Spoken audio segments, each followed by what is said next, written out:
નમસ્કાર. News of Gandhinagar daily headlines today. Bharat Pakistan તણાવ. રાજ્યો કેન્દ્ર શાસિત પ્રદેશોને જરૂર પડે ઇમરજન્સી પાવરનો ઉપયોગ કરવા ગૃહ મંત્રાલયે આપી સત્તા. ગુજરાતમાં 15 મે સુધી ડ્રોન આતશબાજી પર પ્રતિબંધ. માઉન્ટ આબુમાં બ્લેકઆઉટ માટે દિશા નિર્દેશ જાહેર. સુરતમાં યોજાનારી સાયકલોથોન મુલતવી રાખવાનો નિર્ણય કરાયો. પાકિસ્તાન સાથે તણાવ વધતા ગુજરાતના 7 સહિત ભારતના 24 એરપોર્ટ બંધ. ઓપરેશન સિંદૂર પછી તીવ્ર તંગદિલી. પાકિસ્તાને રાજસ્થાન સરહદ તરફના ગામડા ખાલી કરાવ્યા. ગાંધીનગરના રાંધેજા ખાતે મહાકાલી માતાજી મંદિરનો પ્રાણ પ્રતિષ્ઠા મહોત્સવ. ભારત પાકિસ્તાનના તણાવ વચ્ચે અમદાવાદ અને રાજકોટથી ભુજ જતી ટ્રેનો રદ. તંત્રીલેખ. ભારત પાસે ઘઉં અને ચોખાનો પૂરતો સ્ટોક. ક્રૂડ તેલની પણ સાનુકૂળ સ્થિતિ. હિંમતનગર ખાતે પ્રભારી સચિવ શ્રી ડોક્ટર ટી નટરાજનની અધ્યક્ષતામાં સમીક્ષા બેઠક યોજાઈ. ડીસા શહેર ભાજપના નવા વરાયેલા હોદ્દેદારોએ જલારામ મંદિરે દર્શન કરી આશીર્વાદ લીધા. ટેમ્પો ડ્રાઈવર ક્લીનરે રાતોરાત માલદાર થવા દૂધના કેનમાં ગટરવારી ધાબેડવા માંડ્યું. વાંચવા જેવો લેખ, જાણવા જેવું ભરત વૈષ્ણવ.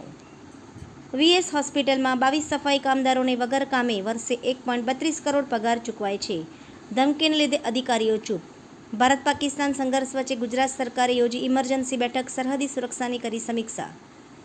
રાજકોટ બાયપાસ રોડ પર લૂંટ ચલાવનાર 5 આરોપી ઝડપાયા. બુદ્ધદેવ સર્કલ પાસે યુવાન પર 5 શખ્સે તીક્ષ્ણ હથિયારના ઘા ઝીકી હત્યા કરી.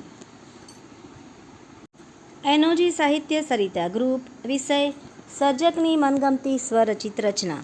એના ઉપર સર્જકોની ખૂબ જ સુંદર વિવિધ સ્વરચિત રચનાઓ. કથાની કથની. વિધિના લેખ. અપેક્ષા શાહ. વાંચવા જેવો લેખ. આરોગ્ય મંત્રી શ્રી ઋષિકેશ પટેલની સૂચનાને પગલે રાજ્યની 542 એમ્બ્યુલન્સનું સંચાલન 108 એમ્બ્યુલન્સ દ્વારા કરવાનો નિર્દેશ જાહેર કરાયો. સુરત પાલિકાની બેદરકારી. દુકાનદારને લાભ કરાવવા વૃક્ષો કાપી નાખ્યા. પાટણમાં બાળકી સાથે દુષ્કર્મના કેસમાં સિક્યુરિટી ગાર્ડને સજા.